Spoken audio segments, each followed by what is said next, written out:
What's going on, everyone? Welcome back to the RedBeard Outdoors podcast and channel on YouTube. We have here Hanno de Klerk. He is an amazing business owner, entrepreneur, but he's not in the U.S., even though we're trying to get him here. I keep trying to get him to come and have some elk burgers and stay in my basement so they can build a business here in the U.S. But he makes the amazing bars that I've been running for the last few years with Quattro bars. They're also in the works of making a sight bar, and they've got so many other things in the works that we're going to talk about.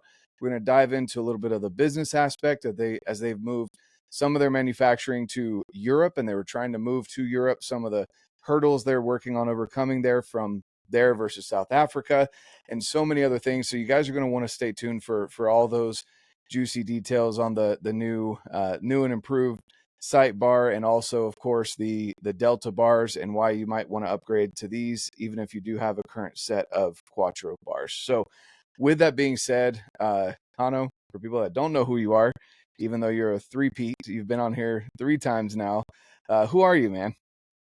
I am one of the lucky owners of an archery company. We manufacture bow equipment and accessories. I am originally South African, and I've grown up there, but we recently moved to South Africa due to a few challenges in South Africa.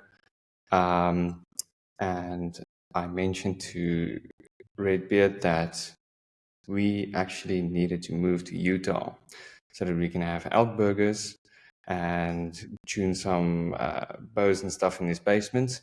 I don't think our machines are going to fit in there, but we can start from there. Yeah.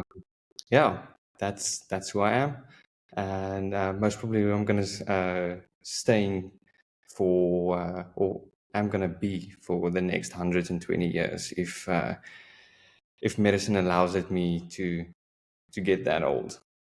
Yeah. Perfect. I love it, man. And you're one of the few people that says you're lucky to be in the archery business.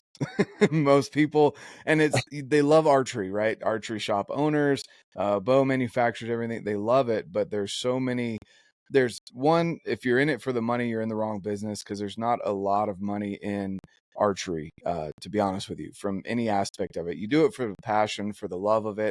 And then of course, like, I've shown you guys here with the Delta bars, just creating works of art. You guys definitely knock the aesthetics out of the park. On top of that, it's functional. It Yes. works really well. It deadens the bow. It does a great job being stiff as far as a stabilizer goes. And we'll dive into all of that. But you guys know that have listened to the podcast for a while or are tuning into the YouTube channel, you know that when I find something that fits aesthetically and functionally, it's very hard to find.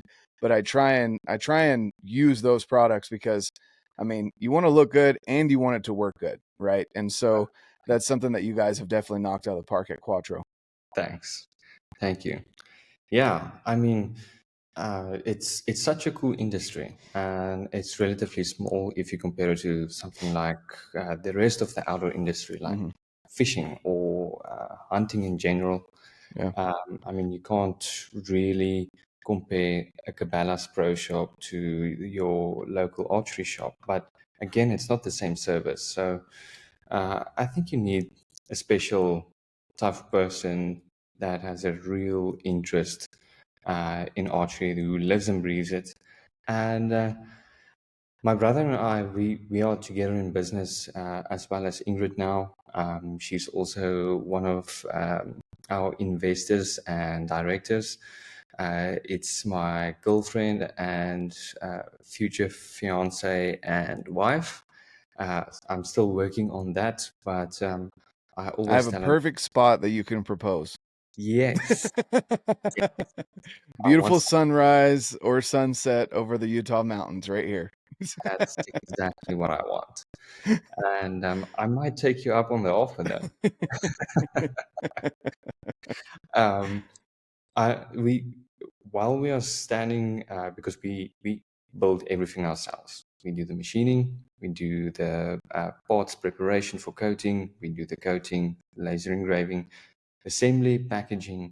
Everything goes through our hands, which it puts us in a unique position because we see the product front to back from development up until where we get a message or a reply back from the customer that says, Mm. man, you guys knocked it out of the park. And I think there's no better way for me or place that I can work. I'm living my passion each and every day. I'm also passionate about business. I'm an entrepreneur.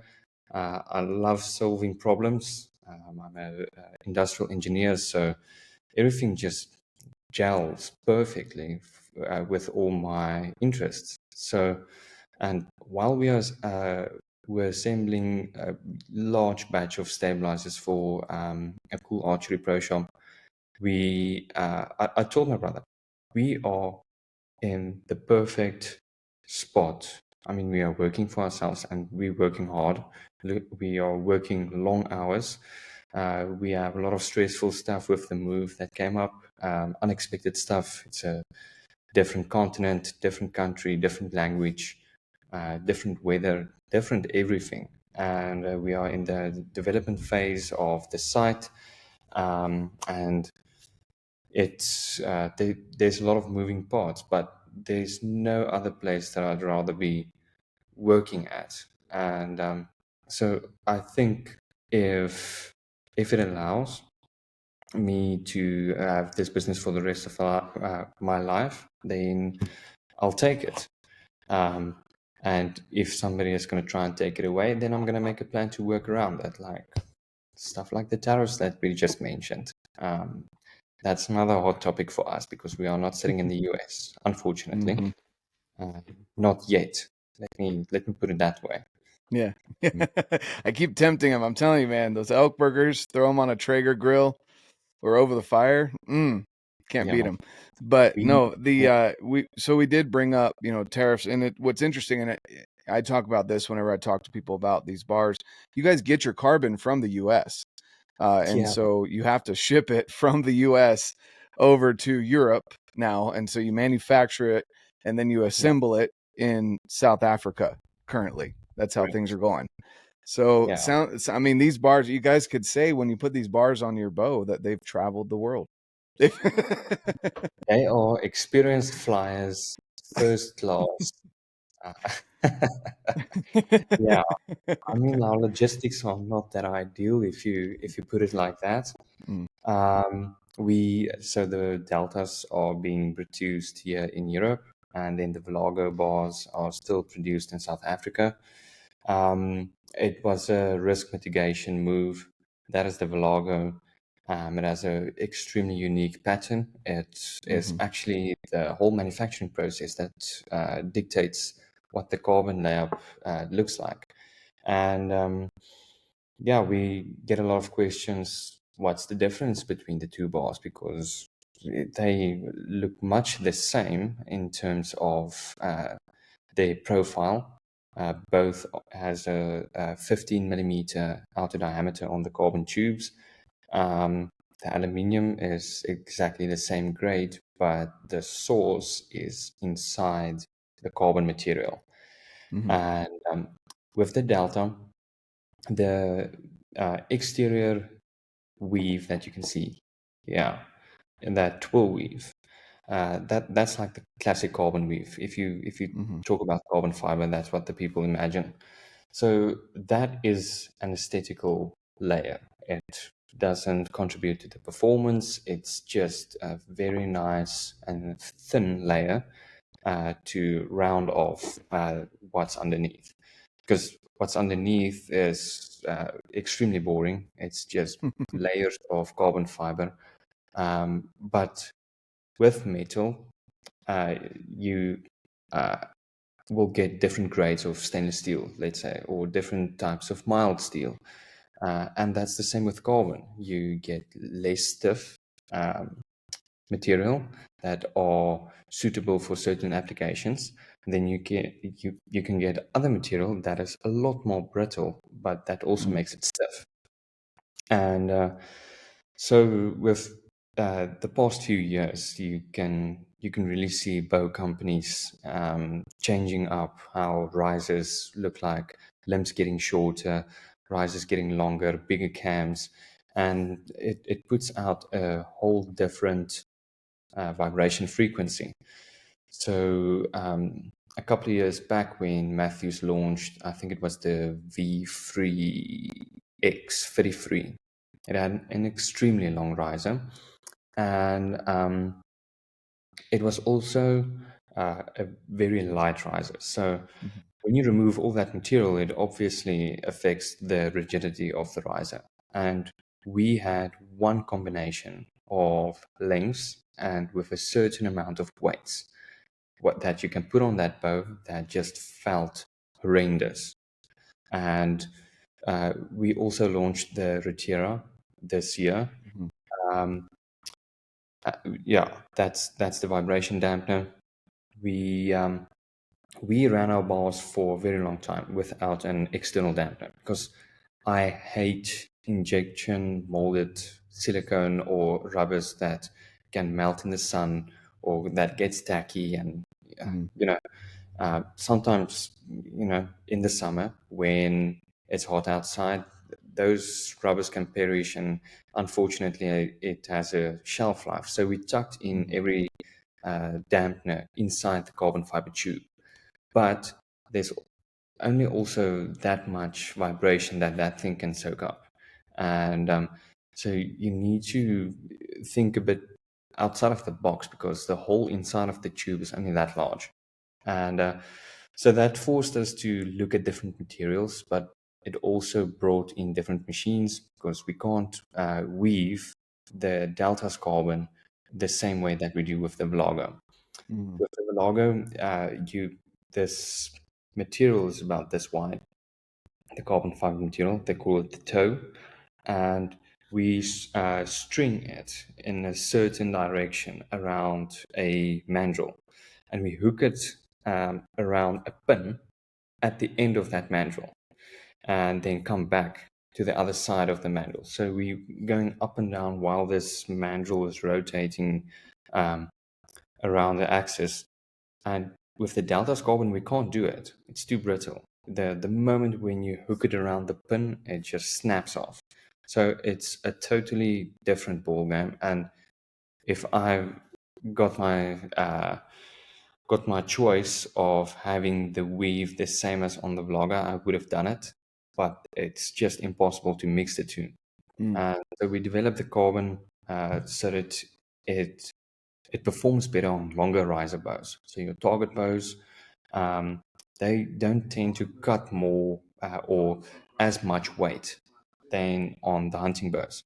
The tendency for the hunting bows is going to light materials like magnesium, less aluminium on the frame, carbon fiber, like we can see from Hoyt and PSE.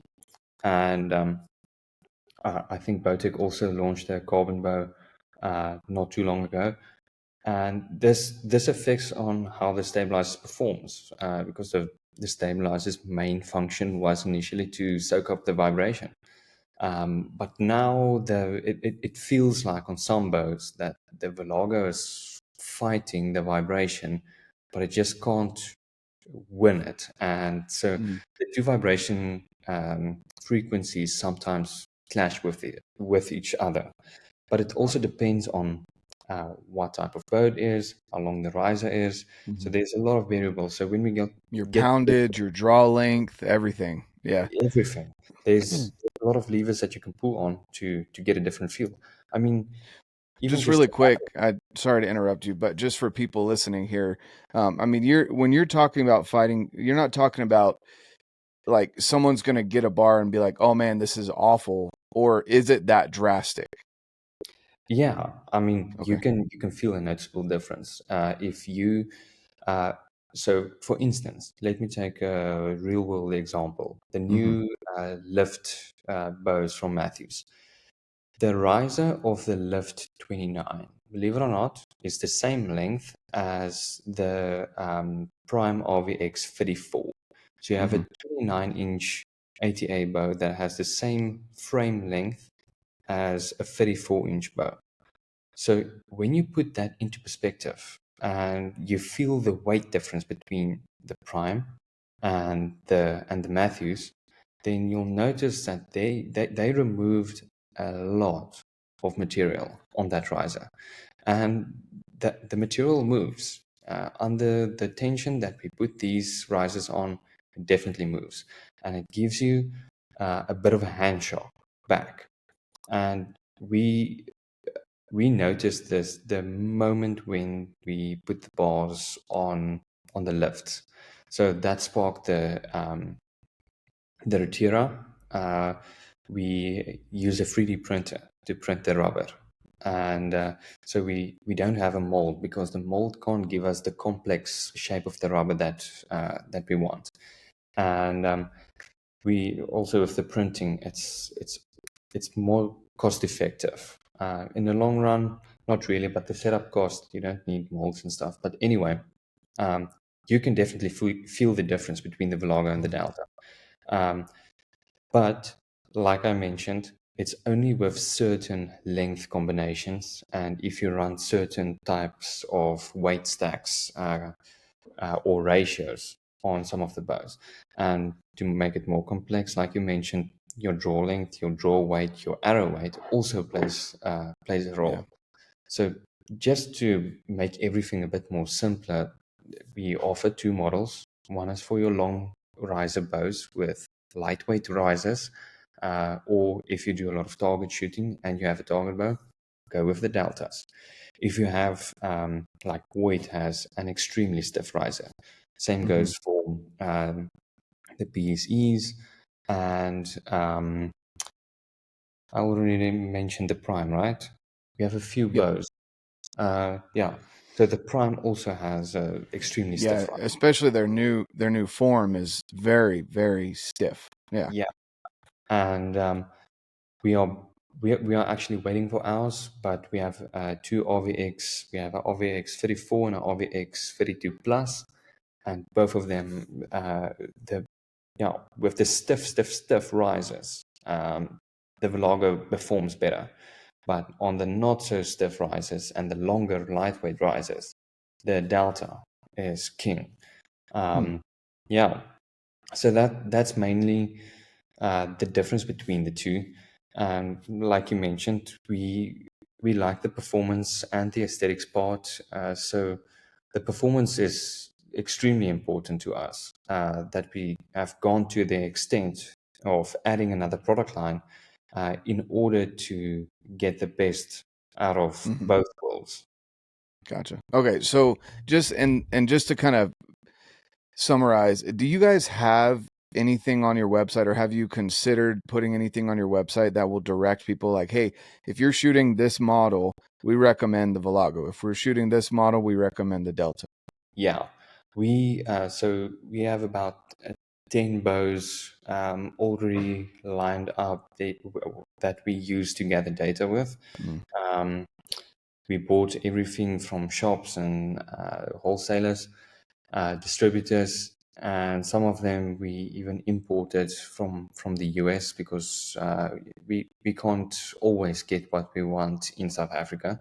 And we are slowly gathering data on all the different length combinations for both models to tell the people, listen, if you have this bow of this model and you want to go for a setup like this, then you can choose the Delta or the Velago. So we are compiling.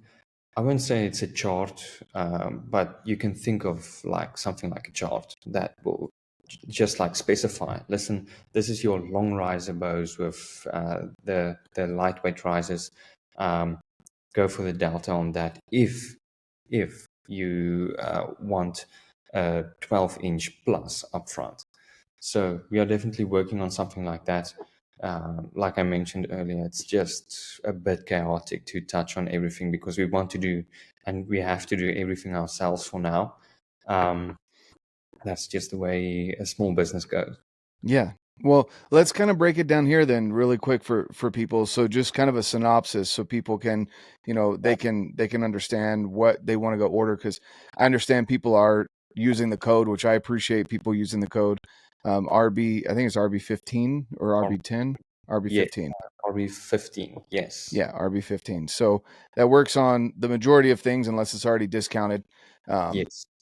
If it's already discounted, don't try and stack the discount, guys. But if you're getting something that's not already discounted, Yeah. RB15 is the code there. But kind of a breakdown here. So with the Deltas, the biggest thing, well, actually, I'll save that for a minute. We'll talk about the Rotera in a minute. But for the Deltas, you'd say 12 plus inches and more weight up, Yes. on that bar. You want the stiffer bar. Yes. That's target bows, longer riser bows like the Matthews. You're saying the 34-inch plus bows, Yes. that kind of deal. You would want the Delta versus, and this is very general, guys. So again, I know a lot of people love the weave of this Delta, and it looks gorgeous. But Looks incredible. I will say the Velago is also a very good looking design. It's Yeah. very unique. It's almost a camo pattern in a way.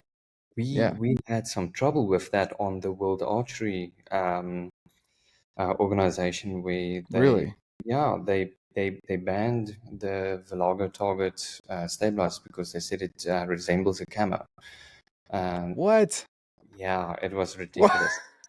Oh my Uh, gosh. yeah, so we fought That it, and man. yeah, we won. So Okay, good, yeah, good. But you don't make the Target Velago bar anymore. no, because the It's all Delta, the Delta. yeah, the Delta outperforms it on every single aspect. And with the Gotcha. target bars, it's a long bar, usually Hmm. something 28 inches plus up front, Yeah. with a nice stack of weights on. Also, again, a long riser bow, and the vibration frequency is just matching perfectly with what the Delta can handle and will feed back into the bow. So yeah, we unfortunately had to make a decision because Mm. the stabilizer world seems pretty simple from the outside, Hmm. but when you have like what's it, 7 or 8 different lengths that you offer, 10 lengths that you offer. If you include the wind bars from the 20-inch and the 23-inch, and you combine that with all the Cerakote colors that we match, It's a throw lot in of there SKUs. together. Yeah, it's a lot of product lines. It keeps our machines extremely busy, and yeah, it doesn't help if you move to another continent and everything is not working Yeah. properly on the other side yet. Yeah. But it's an extremely complex, and actually, just to give you a bit of insight, um, we carry stock of the parts. So we'll manufacture a large batch of weights and end caps and quick disconnects and this part and that part for the Vero. And then we coat it in certain batches, and then we put that in trays on shelves and stuff. And when the order comes in, it actually gets custom built to the T, just like you ordered it. And we try to do it as fast as possible because we are not situated in the States. So we try to hurry up as fast as we can to get it shipped out. Mm. And it's astonishing how fast it travels from South Africa to the US. I think the quickest one that we've seen is order went out on a Monday, and it was a Wednesday on the porch at the customer. Wow. Yeah, it was That's mind blowing. fast. Yeah, it's extremely fast. So thank goodness for planes and the world trade routes and stuff. But yeah, there might be certain political players that might give us a few rocks in our path up Yeah. ahead. Yeah. So Yeah. That's yeah, and that yeah, that's definitely unfortunate. I mean, that's, we kind of talked about it off the recording, but yeah, the tariff situation is, hmm. it's unfortunate, especially with people, that are in what I would consider and what I believe most of the U.S. considers allied countries. But, I'm not going to dive into that because I'm not a tariff expert. I just know it's affecting Quattro, and that doesn't make me happy, So, but at the same time, we'll see how things pan out. Hopefully, Yeah, it works out for the best for you guys as well. People that, again, are good businessmen, want to provide good products and get things sent over to the US. And yeah, but kind of shifting back, I know we got off a little bit there with the camo.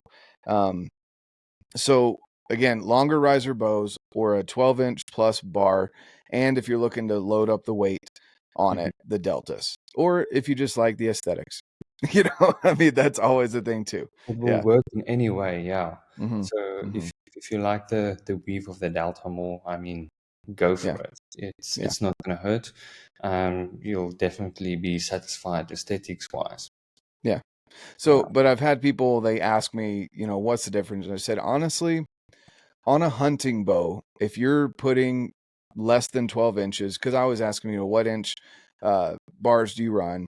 If it's Mhm. less than 12 inches, I'm like, honestly, I don't think there's much of a difference less than that, because what you're getting out of the delta is the stiffness. And at such a short length as a 6, 8, or 10-inch bar, you're Yeah. not going to notice that much of a difference. Once you hit that 12 plus, that's when you start getting the different frequencies in the bar. Yes, they're minuscule, they're small frequencies, but the more weight you add to a longer bar, the more it's going to have that frequency, that vibration. And so that's where you'd want the stiffer bar. And so those are kind of the discussions I was having already, and it sounds like you're kind of validating that idea. Yeah.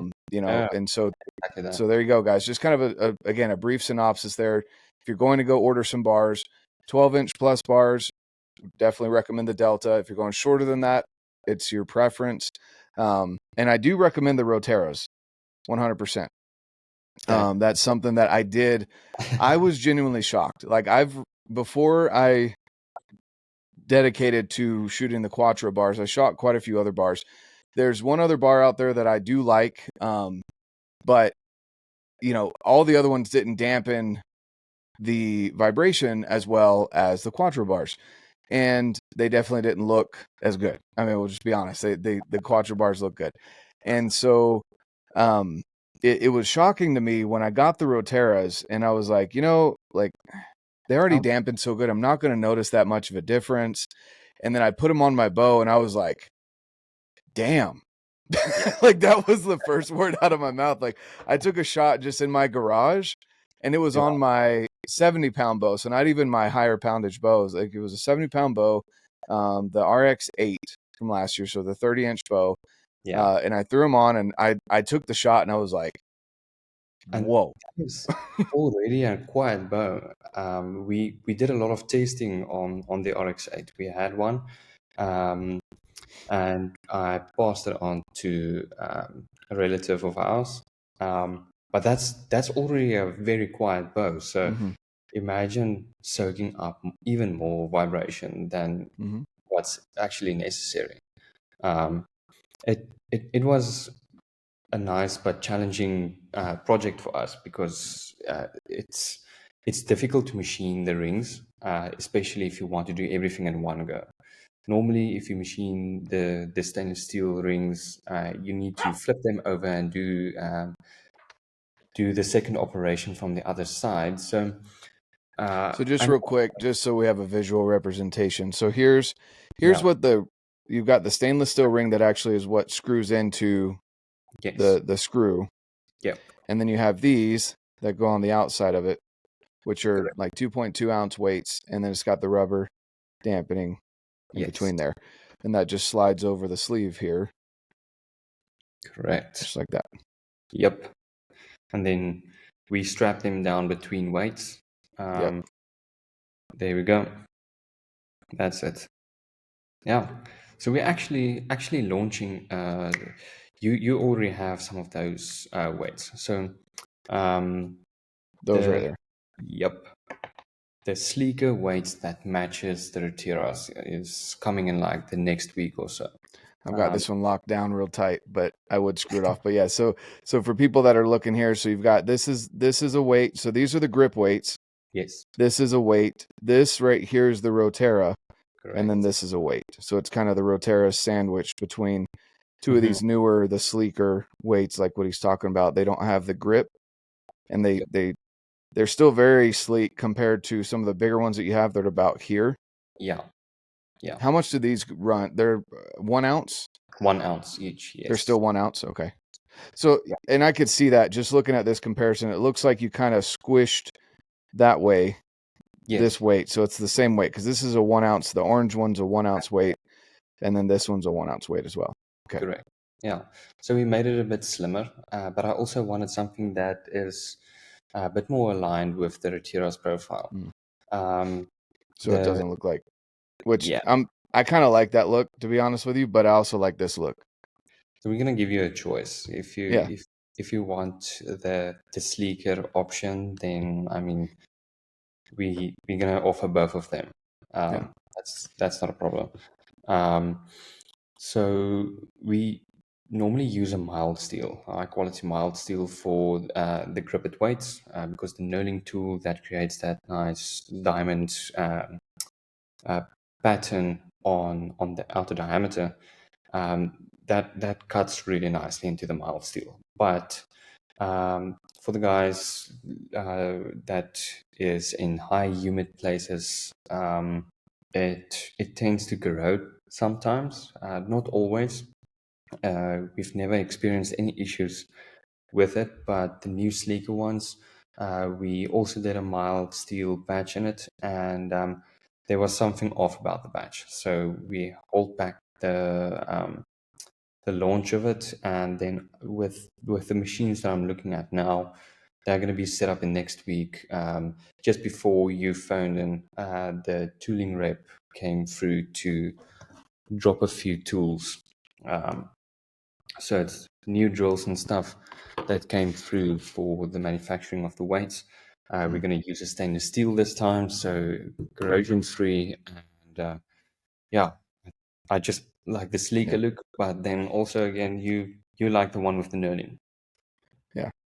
I wanted to put a little orange touch to that. So I put the orange one on there. But yeah, that's what if you Yeah, guys looking, if you're watching or if you're listening on the podcast, go over to the YouTube and look at this. But yeah, if you like that, if you want it all uniform, then definitely go with these weights here. And you'll have them in the different Cerakote colors. Like yeah, this one's the gray that matches the Hoyt, and then the black, and then this is the orange. yep, Because I like orange on everything. So yeah. Well, our whole brand color is orange. Ingrid yep. has to stop me every second week from buying an orange pickup or something like that and just brand it with two Quattro stickers on it. You need, and this is a need. So Ingrid, if you're listening to this is a need. It's a business expense. He Exactly, it's needs advertising. a bright orange Hilux That yes, just like that. Or a Tacoma, with or a Tundra. no. Hiluxes are better than Tacomas. You need a Hilux with 33-inch wheels and a 3-inch lift and a topper so that you can camp out wherever you want to go. There you go. Yes. And then you Have you throw driven, Quattro on the side of it, and it's a business expense. It's a write-off. have you driven a Hilux before? I have not. No, Not. I don't know. So okay, so I'm gonna give you some insight about they South. don't allow those in the U.S. for some reason. Everywhere else has them, but we don't get them. Yeah, it's about the diesel engine regulations and stuff like that. Yeah. So it's like the go-to pickup for Africa. But Hmm. I actually owned one and I sold it. Um, and we have a huge problem with theft in South Mm. Africa, car theft. And the Hilux is the number one vehicle that is on the list. It's the most stolen car out there. Um, so they if you look at the countries above South Africa, Botswana, Mozambique, Zimbabwe, Namibia, Zambia, and if you go further up to Angola, I think there's a bit of a supply chain issue. Um, Mm. so the fun fact is, if you take the Hilux apart, then you can you can get about 2.5 to 3 times more if you sell each part Hmm. individually. So there are literally guys who buy brand new vehicles and strip them for space because you can put a decent markup on it. Yeah, Wow. they get stolen so often. because Toyota's parts are so modular that you can use the Hilux part on 5 other vehicles. Mm-hmm. And so if somebody needs parts, it's a massive, massive problem in South Africa. You'll go to Wow. the shopping mall and your pickup will be gone. I'm not Golly. kidding. They steal about 50 a day. Yeah. Maybe you don't need a bright orange Hilux. Maybe if it's bright orange, it will deter the theft in South Africa. But yeah, Oh man, that's crazy. yeah. So That's it's a awesome. funny problem that we have to deal with back home. Yeah. Yeah. Yeah. Okay. Yeah. So we've talked about the bars, we've talked about the Velago versus Delta. If you're in the target archery, you're going to want you still do the Taurus, right? Or are you away from the Taurus as well? We are away from the tourists. Okay. I did some website updates the other Okay. day, and it somehow brought back something to our homepage. And I just saw it this morning, and yeah, have to delete it. So by the time the podcast comes out, the Yeah, website will it'll be be nice gone. and clean. But the So then tourists, if you're into target, you want the Delta bars. And the Delta bars, they're not so there are some bars that are out there that are even thinner than this for hunting. I almost feel like they're too thin. yeah, I think this was a good. You hit a really good sweet spot between. You've got the Vulcan Pros, which are a little bit bigger thicker. bar, Yeah, thicker.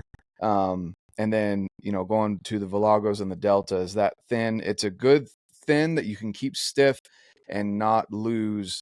Uh, yes, the vibration dampening and the noise and the frequency, because there are some bars out there that other companies have tried too that try to make it really stiff and super super thin, and they just didn't hold the weight out front. Like if you put maybe 2 ounces on it, it'd be okay, but in a target situation, you're loading up those bars, exactly. and you want something that can hold on to that weight and not look like a rubber band. Yeah. So we do a lot of testing with our own products, with competitor products. We buy them, we test it, and we see what's up. And what most of the companies, and I don't know who designs it, and I don't want to bash any company, but your stiffness is a factor of the diameter of the tube. Mm-hmm. So the bigger your tube, the stiffer it is. Because if you Mm-hmm. take the amount of material it takes to make a tube, uh, and let's say we keep uh, the wall thickness the same each and every time, and you Mm-hmm. jump from a 12 millimeter, or let's say a half inch, a 3/4 inch to an inch bar, then you'll see the stiffness increases Mm-hmm. exponentially. And there's a certain threshold where you need to start uh, doubling down on the diameter. We like we are performance focused, so we will preserve the performance even though the bar is a millimeter or two thicker than a competitor's. We want it to feel good, and we want it to deliver, Mm-hmm. because when you are out hunting and you sit in the tree stand or the hide and the blood is pumping here where you can feel the heat coming off your ears, then you forget about how thin or thick that bar was, Mm-hmm. or what color even your bow was, what the color of your fletchers was. I mean, you're so focused, and that's actually when the equipment needs to deliver. And we want exactly that. We don't want to go and produce something that's a gimmick for a year or two long, Mm-hmm. because otherwise, then it's like you said, you are there for the money, and it's the wrong reasons. Uh, we want it to work. We should with our own product, and if it doesn't feel good, we need to do better. That's as simple as that. Yeah. No, I agree. And we discussed this just before the Velagos came out too, that, about going with a micro diameter bar. And it really is honestly the smaller the bar, you get to a point where you start losing more than it's worth. It's like with vanes on an arrow, or like you were saying with the stiffness of an arrow. You go from a 246 diameter to a 5 millimeter to a 4 millimeter. If they're Yeah, all 300 spine arrows, you look on the inside and you can see the wall thickness has to get thicker yeah, as the 4 millimeter arrow. As you get down to that 4 millimeter arrow, it has to get thicker because to be able to maintain that stiffness, it has to have more material there. yeah, And exactly. so I think you guys hit it right on the head where it looks good. It's a smaller, thinner bar. It's not the thinnest on the market, but I think the thinnest on the market is not the best. You shouldn't necessarily be the first or the best in every category because that category doesn't seem to pay off really well, and I don't Exactly. even think it looks good for pictures, to be honest with you. I think this is a good, this one looks good for pictures and it works good. So you want that. You want the function and the fashion behind it. Yeah, So, yeah, and then the end caps, you guys, you guys crushed it with that again. They're slightly different on the Deltas hmm, versus the Velagos. exactly. There's a little bit of a, let's see if my camera will focus. There we go. There we go. A little bit of a flare out on these Base. versus the Velagos. Yes. And you guys have gone to all white engraving now on everything, not the Yeah. etched. Yep. We had a few problems with our laser engraver. So after doing the service, we got to a point where we also couldn't keep up with the demand on the engraving, and Mm-hmm. adding a nice engraving machine that doesn't give a lot of trouble um, is quite expensive. So Mm. for us, shipping and lead times is super important. My brother and I, Christian, we do not like to wait if we order something. And I know that there is a lot of other people feeling the Mm-hmm. same way. And these big e-commerce companies like Amazon have set the bar really up high. Like they sometimes dispatch your stuff the same day, or at Yeah. least, the very least, the next day, and it gets delivered overnight. And we are not sitting in the US, which makes it less ideal. So we need to hurry up. Um, and I felt like we ran the deep engraving for so long. The white engraving was actually something nice for us for a change. So It's very clean. Yeah. yeah, it's It looks crisp, good. it looks good, and it stands out. There's no better advertising, actually. Yeah.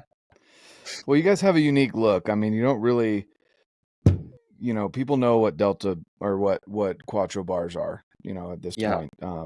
And they know they look good and then they work good. And I think that's probably the most frequent question that I get about the bars is, do they work as good as they look? Because, there's some companies that make things look really good, but they don't make them work as good as they look. And that's okay, if that's what you're yeah, going for.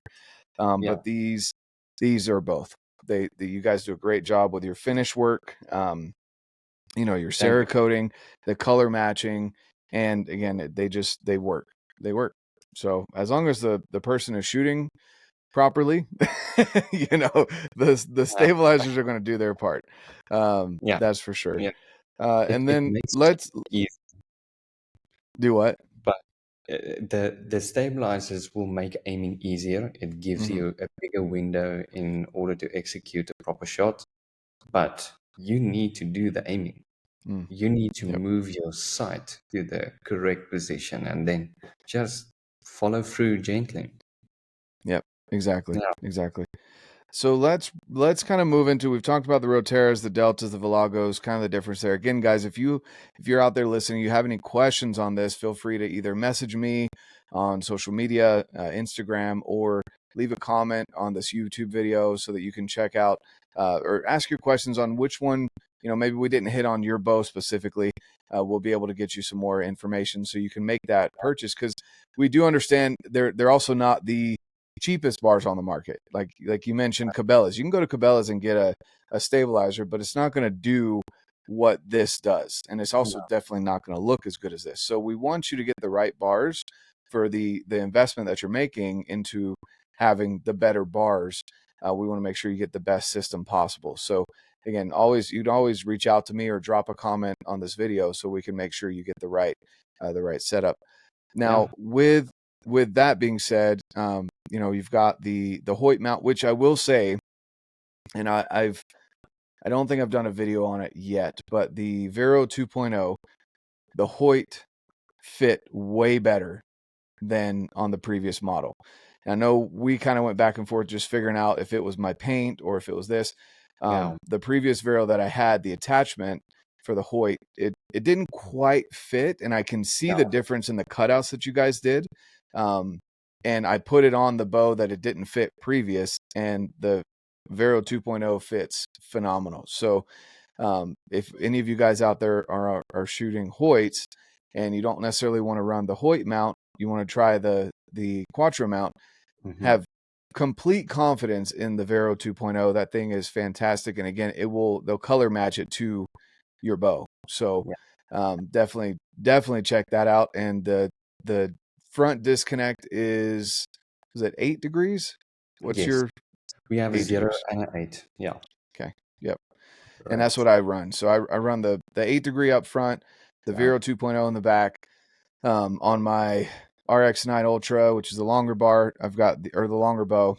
I've got the Delta 12-inch, and then I think it's an 8-inch off the back because I like that 12-8 combo. Yeah. And then on the Hoyt AX2 32, I have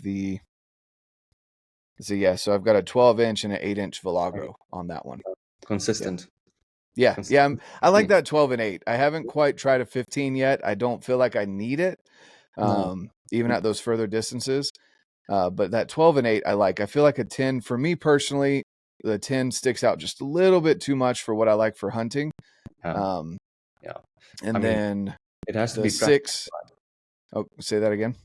It has to be practical. I mean, if it's in your way all the time, then you're not gonna like shooting with it on, and it's not gonna do its job properly. And you want the confidence. I mean, if you give up maneuverability, you're actually shooting yourself in the feet. I know of a few guys who go and hunt with a 15-inch within a hide or a tree stand, and it's not the most practical setup for that situation. And it's overkill. Yes, it aims extremely well, but can you maneuver inside the hide?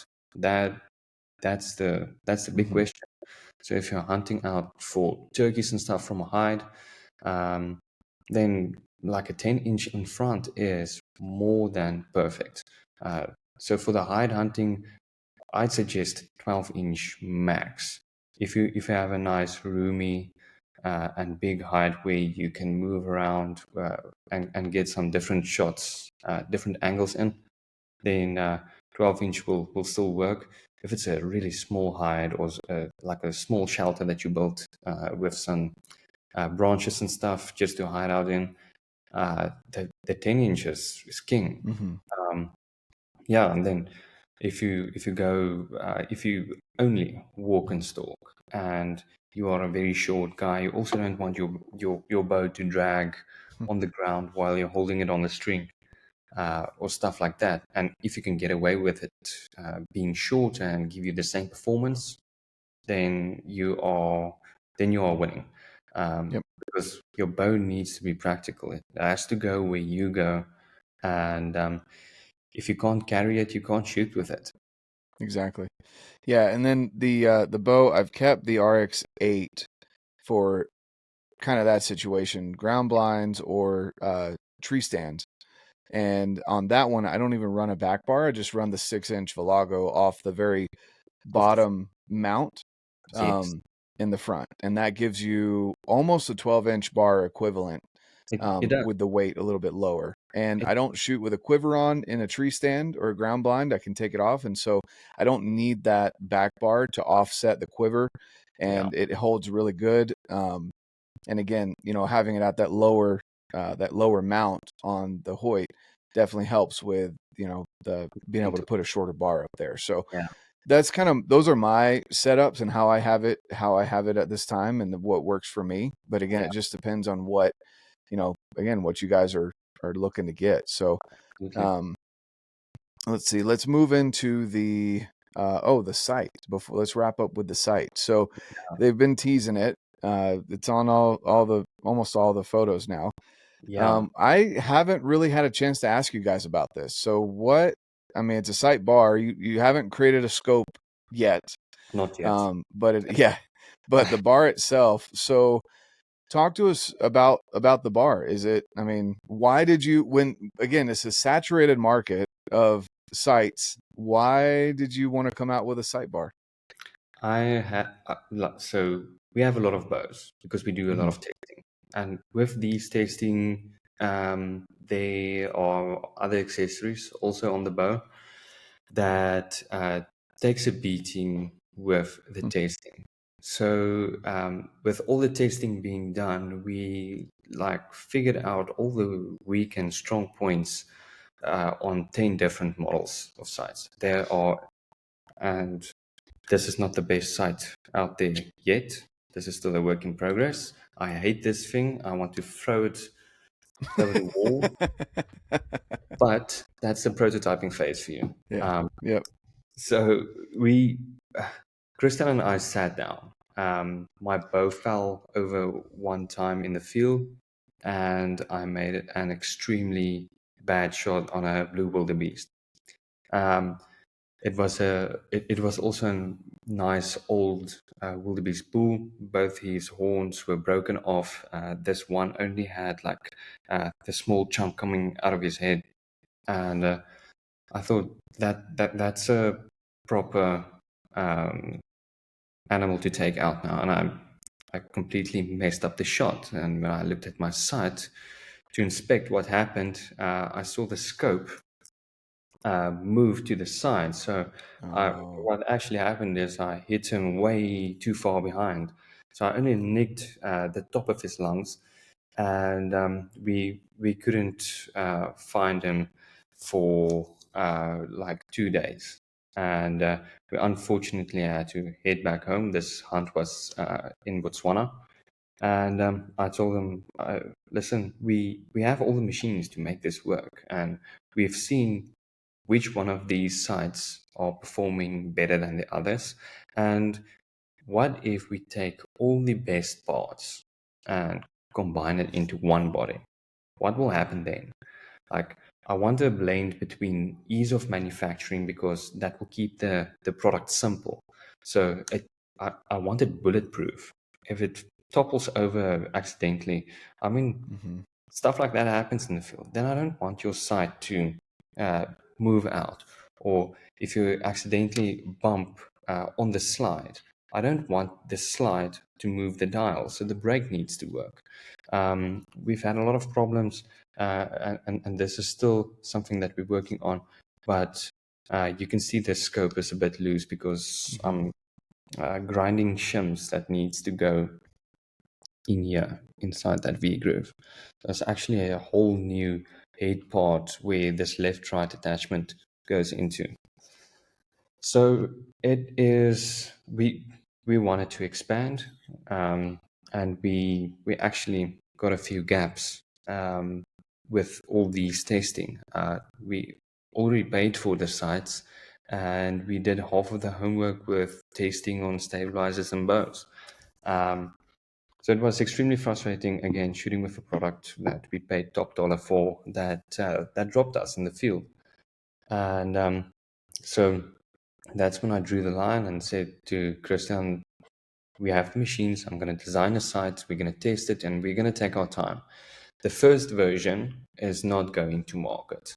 I'm not going to sell a site that's working okayish. I want something Yeah. that wants to be You're beaten up confident. and uh, will stay true to its settings.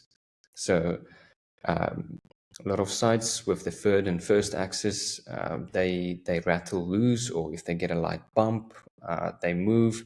Or we've had sites where the parts are just too fragile. And the thing that the people forget is this whole scope housing, it has a lot of weight to it, and it's sitting way up front. So all the vibration it's quite intense at the front. So this thing needs to take a lot of vibration. So with all the vibration homework that we've done, we are building something that will actually help you settle the reliability issue that I have with sites in the past. And then also, this thing is extremely stiff and strong. Yes, it's lacking the first axis, but we're going to put it in, and we're going to put something in that is going to be rock solid and also micro adjustable. So that was the train of thought. It's going a bit slower as we moved the whole business to Europe. Our machines are standing here, and we are slowly gaining momentum because we need to manufacture all the products that we're already currently offering, and so we are averaging like a new part a week, Mm. because you need new tooling, and yeah, all of the tooling comes from boxes like this. We have some gnarly stuff that's here. So this is the typical end mill that we use to machine some of these pockets and stuff. The more detailed, smaller parts, obviously smaller cutters. This thing is only like 2.5 millimeters wide. So it's a lot of work that needs to be done. We are testing a lot of material. We want to save on the weight on the site, but again, you can only make the thing that light before you make it unreliable again. So it might not be the lightest, but it's gonna Right. be extremely durable, and it's gonna keep its settings time and time again, and it's gonna be a breeze to tune. And we're gonna offer it in bridge lock, your normal side mount bracket, which this is already working on. You can see the holes here. We have a different mounting style. You can see there's a groove inside here, 90-degree or 45-degree groove, which locates on a bracket on a whole different way, which solves Mm. our vibration issue on the site, because the vibration is actually what kills the sites. It slowly creates microfractures in some of the smaller parts, and then we do shoot a lot because Mm-hmm. we like to shoot, and we do a lot of product testing, and so the stuff doesn't tend to last as long as it should. So that's actually the gap in the market for us. Is like we can see here's a problem, and we know how to solve it because we know where the problem is. We just need to get a machine or two more, and then then we're off. So it's a work in progress. It's going slower than I'd like it to be. Um, and this is still a messy bit that I'm figuring out. We're going to flip this bolt around, and we also want to eliminate the backlash between the rack and pinion gear here. So there's a lot of stuff there. We already have micro adjust on your second and third axis over there, there. So this thing will be fully micro adjustable. This specific one is lacking a brake lever here. So brake lever, or the brake part, locates here on the top slide. Mm-hmm. And then I have some custom washers that I'm busy making for going on the slide. So that's again testing the different materials. We have different plastics and nylons to see which of them holds best in what weather. How hot can Man. it get? And then also we have some titanium on the way, and a lot of other exciting materials that we want to bundle up in a single package. So I'm sorry if we are teasing you guys for too long, but I really can't get it over my heart to do this project half-assed, Yeah. while actually know what needed to be done.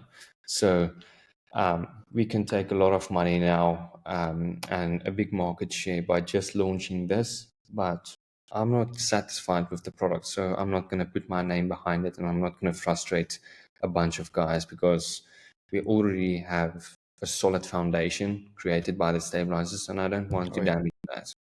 I don't want to do anything harmful to our reputation. So the site needs to live up to the quality of the stabilizers, basically. Yeah. No, I agree with you on that. There's multiple different lines of thinking when it comes to launching a new product. Do you test with the customer and just deal with, you know, the support issues afterwards and fixing your problems, or do you get it done right the first time with minimal issues with the customer in? So, there's that's definitely, I mean, it just lines up with everything else you guys have done with your stabilizers and the Rotera and Yeah. the mounting accessories and everything like that. Just the fit and finish is fantastic, and then of course it functions really well. So Yeah. I've loved running the bars over the last couple of years. It's crazy to think I can remember where I was when we first messaged. I was on the couch watching a movie with my kids when I got the message back from you guys of wanting to send me some Vulcan Pros. And ever since then, I'm like, all right, I'm all in on Quattro. You guys, I haven't spoken to Christian No. personally. I've written him, and messaged with him. Yeah. Seems like a really good dude, and it's funny to me too. There's something I wanted to hit on, and I don't want to keep you too long, but you kind of do things very different. The fact that you mix family and business, Yeah. usually that doesn't work well unless you're part of the mafia, and even then it doesn't. Uh, But the fact, and you're even bringing in your girlfriend, future fiance, and then hopefully yeah. wife, in on this, and that she's willing to do that. That's not normal for most people for long-term strategy. It's like a quick growth, and then the brother moves on, or the spouse, moves on to something else or whatever. But I like what you're saying. I'm the same way with my wife, where if me and her, like during COVID, when everything was locked down, she worked from home, I worked from home. We shared this office, and we would have like lunch meetings, like we would constantly be talking about our finances and things like that. And it seemed like we were like just bulldozing through everything. And Yes. then now when we don't have that time, because when the kids are off at school, she's Hmm. at work, I'm here at home. By the time she gets home from work, she's exhausted. We've still got kids' activities we're running around to, and then we don't have that one-on-one time to Exactly. mesh and bulldoze through projects like we used to. I Yeah. kind of miss that. We had a Yeah. whiteboard that we would sit up here, and like if I got an idea while she was working, I would jot it down, and we'd exactly. Yeah. And so I get what you're saying about when you went back to to South Africa for a little bit, a couple days, and you remembered being with Christian, which is Yeah. your brother, just how productive you guys are together. That's Absolutely. cool to hear. It's not like you ran away to Europe to get away from him. it's No, it's no, the opposite. no. You kind of wish you were working together. So that's really cool that you guys can do that. Yeah, I mean, he's a solid guy. He's the one who has been building your orders, or doing all the coating and assembling, packing the orders, for the past year. So if something is messed up, I'd ask to have patience on his behalf. I'll fix anything if you have a problem. Not that there are many or any. Um, I'm doing all the manufacturing from my side, but like I said, he's literally my best friend. Um, we have a really solid relationship.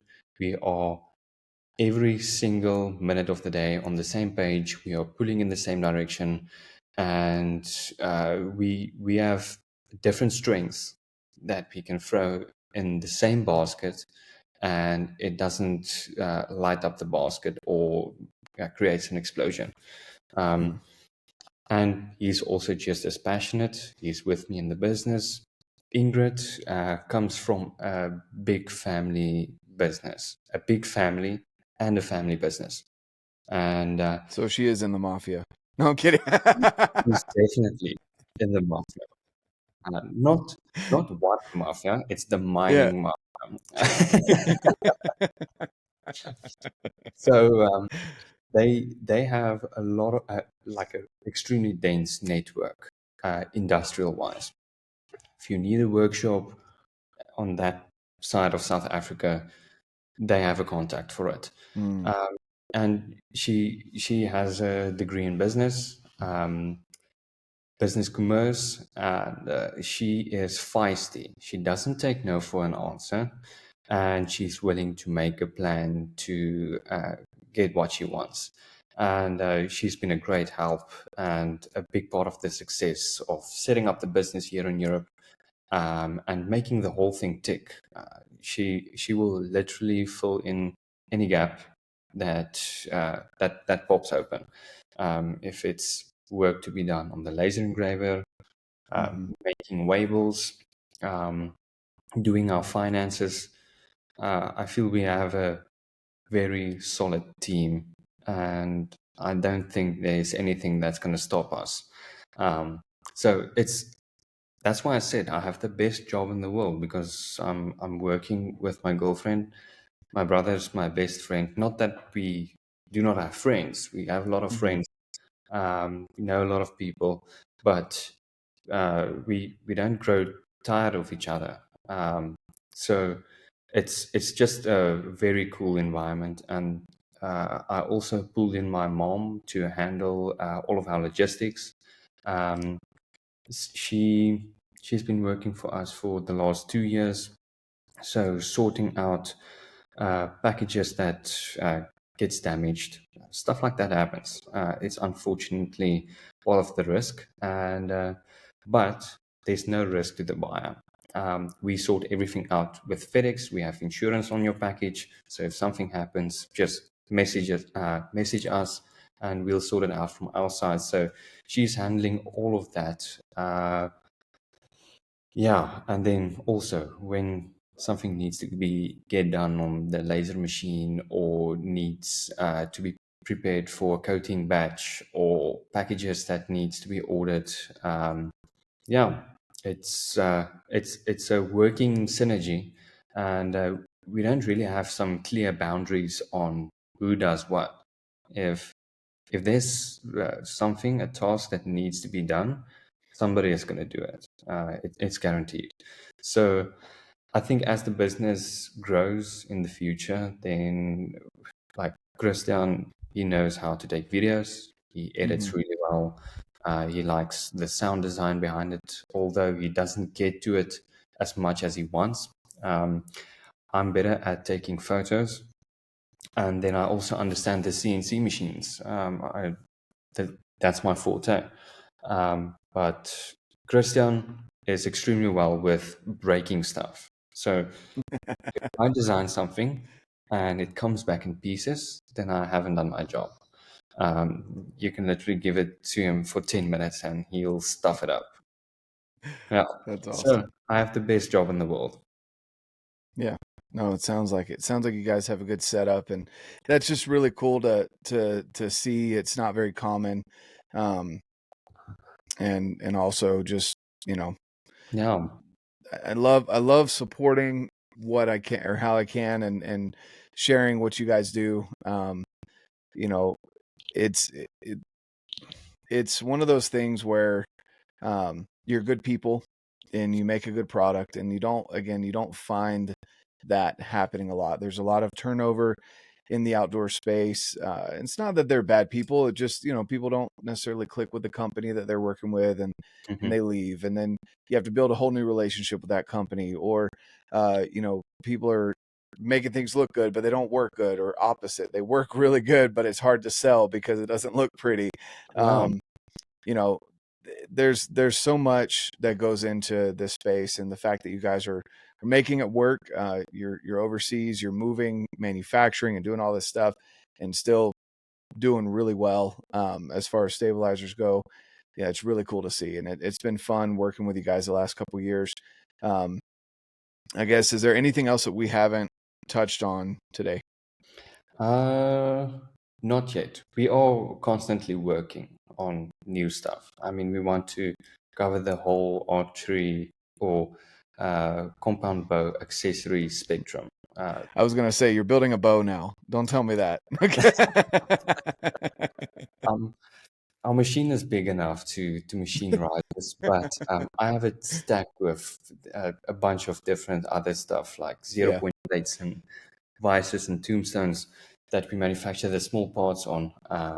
Because we are doing everything ourselves, we we had an operator in South Africa, um, but here in Europe, I'm doing everything myself again, and there's a lot of stuff that slipped my mind. So it's getting back into that process. I have a new job description basically here in Europe, and but it's fun. It's extremely fun. So Yeah. if something doesn't get to the other end, it's my fault. Or if the quality or tolerance is off, then I catch it immediately because that's my job. But I think we'll focus more on accessory wise, and then yeah, maybe we will set up a factory in Salt Lake, just right next to Voigt or opposite of the street, and then Oh yeah, we'll right there, Hoyt and Easton, right there. yeah, Yep. yeah. Then we can start up manufacturing there. We have a really good relationship with Easton. We like the guys over there. Hmm. So we You might work with see you Cody, guys. I imagine. Yes, yes, Cody yes, yes. Griffin. Oh, he's such a good guy. He's Yeah, such a good dude. Yeah. extremely busy guy. Hmm. Um, I take my hat off for him. He has a lot of staff to manage. But yeah, we work a lot with Cody. I think I have a box of arrows there. Yeah. There we go. Shout out to Easton, making the world's straightest arrows. And that's actually a factory that I want to go and visit because we also work with carbon fiber, and but it's two different ball games. Hmm.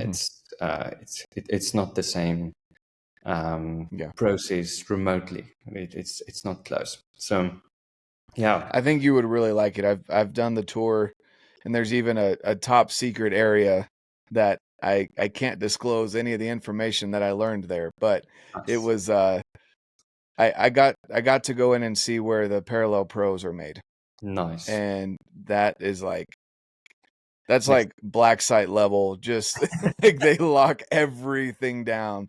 They don't let you see what's going on. They like stop the machines and everything, but we got to go through and check it out, and it's a really cool process. Even the way they make the 5 O's, how they weave that carbon in together, it's yeah, insane. It's crazy.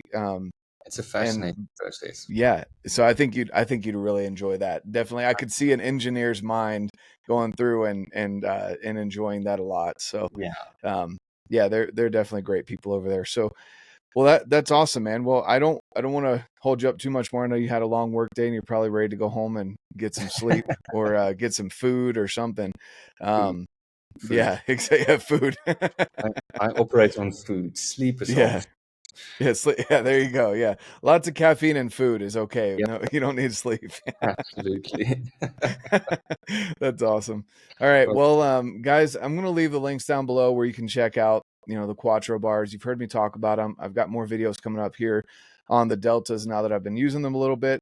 The Vero 2.0, all those videos are going to be coming out here shortly. But if you go over and check out Quattro, use code RB15. That'll save you some money. Definitely check out the Roteras. If you already have some Quattro bars, pick up the Roteras, maybe some of their new weights, things like that. They're gonna keep making things because I can see Hanno's brain always working on what's the next thing, and you might say one word and he's already created a whole product based on that. So that's yep, just kind of how his brain yep. works. But Yes. anything else for the people there, Hanno, before we hop off? No, thank you for listening. Thank you for tuning in. And I hope to see you sometime soon at a tech event. My year is unfortunately a bit fully booked, but we're going to make a point next year in doing a few tech events. That's for sure.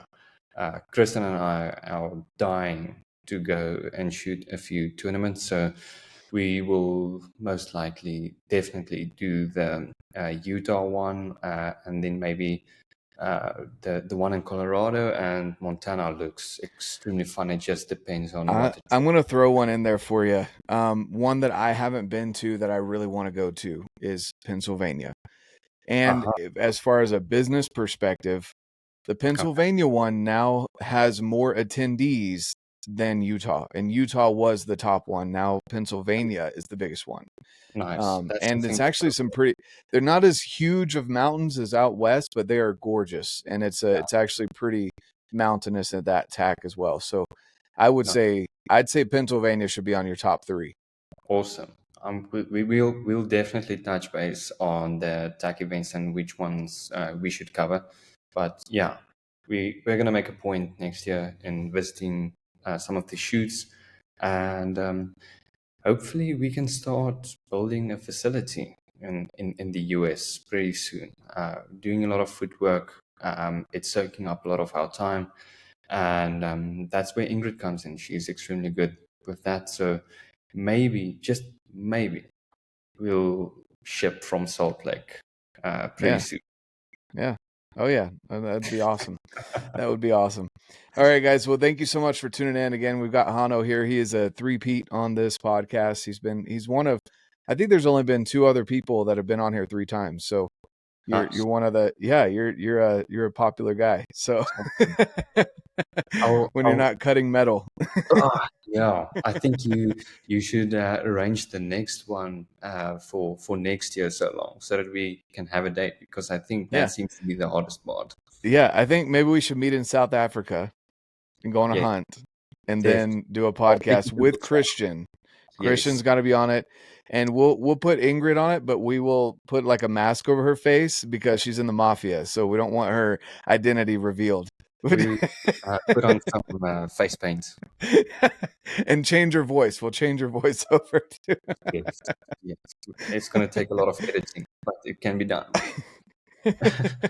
Awesome. All right, guys. Well, thanks so much for tuning in. Have a fantastic rest of your day, and like I always say, guys, get out, live your life, and love it.